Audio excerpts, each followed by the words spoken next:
시작하겠습니다. 안녕하십니까. 국회 예산정책처 경제분석국장 직무대리 예승우입니다.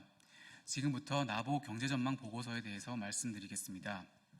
국회 예산정책처는 향후 5년간 우리 경제를 종합적으로 전망함으로써 국회의 예결산 심사 등의 의정활동을 지원하고자 이번 보고서를 발간하였습니다.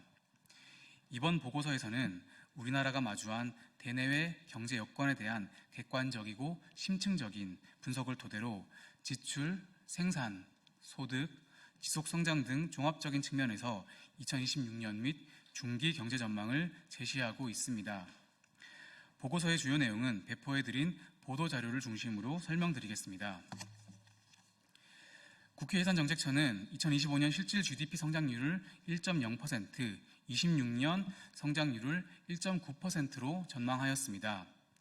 2025년 성장률은 지난 3월 전망에 비해 0.5%포인트 하향 조정하였고 26년 성장률은 작년 10월 전망 대비 0.3%포인트 하향 조정했습니다. 이것은 예상보다 크게 부진한 건설 투자와 민간 소비 회복 지연을 반영하였기 때문입니다. 내년도 우리 경제는 건설 투자 부진에도 불구하고 민간 소비를 중심으로 내수가 점진적인 회복세를 보일 것으로 전망하였습니다. 실질 소득 여건이 개선되는 가운데 재정 확대, 완화적 금융 기조와 같은 정책적인 뒷받침이 함께하면서 이러한 개선 흐름이 내년에도 이어질 것으로 전망됩니다. 다만 건설 투자 부진이 지속되고 설비 투자의 증가세는 다소 둔화될 것으로 내다보았습니다.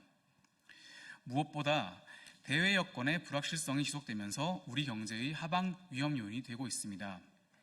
미국 관세 정책 불확실성이 남아있으며 중국과의 경쟁도 지속적으로 격화되고 있습니다.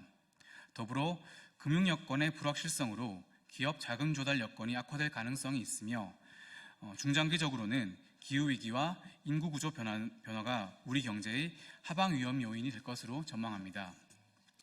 다음으로 잠재 성장률에 대해 말씀드리겠습니다. 2025년부터 29년까지 5년간 연평균 잠재 성장률은 1.8%로 지난 5년, 즉 2020년부터 24년까지의 기간에 비해 0.3%포인트 감소할 것으로 전망하고 있습니다. 노동의 잠재 성장률 기여도는 인구 구조의 변화 등으로 인해서 향후 5년간 연평균 마이너스 0.1%포인트로 예상되며 자본의 기여도 역시 지속적으로 둔화될 것으로 전망됩니다. 우리 경제의 성숙도가 높아지면서 더 이상 노동과 자본의 양적 투입에서만 성장 동력을 찾기는 어려워진 상황입니다.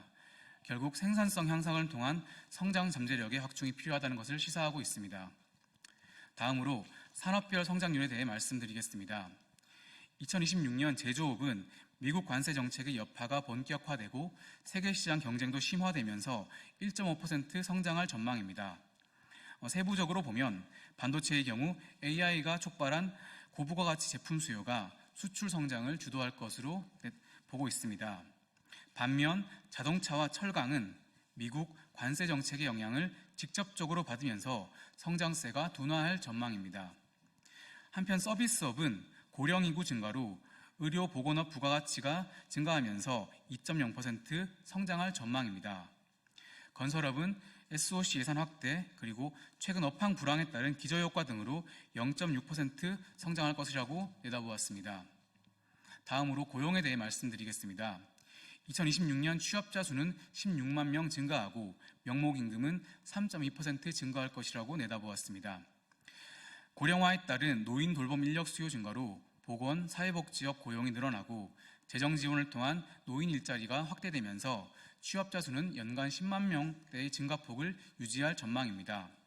그러나 취업자 수 증가세는 저임금 일자리를 중심으로 확대되고 있어 일자리의 질적 성장에는 한계가 있을 것으로 분석됩니다. 아울러 명목임금 상승률은 2025년부터 2029년까지 저임금 일자리 확대, 물가 상승률 하향 안정화 등으로 3%대 초반에 머물 것으로 내다보고 있습니다. 요약하면 2026년 우리 경제는 민간 소비를 중심으로 내수위 회복세가 점진적으로 나타날 전망입니다. 그러나 미국의 무역 정책 및 통상협상 전개 상황에 따라 그 어느 때보다도 성장 경로의 불확실성이 높은 상황입니다. 또한 향후 5년간 잠재 성장률이 연평균 1.8%까지 하락할 전망인 점을 고려하면 단기적인 회복세가 시현되더라도 장기적인 성장 동력은 약화될 가능성이 높습니다. 따라서 국제질서 재편과 기술 패러다임 전환에 능동적으로 대응하고 지속 가능한 성장 경로를 모색하기 위한 노력이 요구되는 시점이라고 보았습니다. 이번 보고서가 우리 경제에 대한 이해를 높이고 의정활동을 지원하는 기초 자료로 활용되기를 기대합니다. 또한 오늘 소개해드린 내용이 언론인 여러분의 보도활동에도 도움이 되기를 바라겠습니다.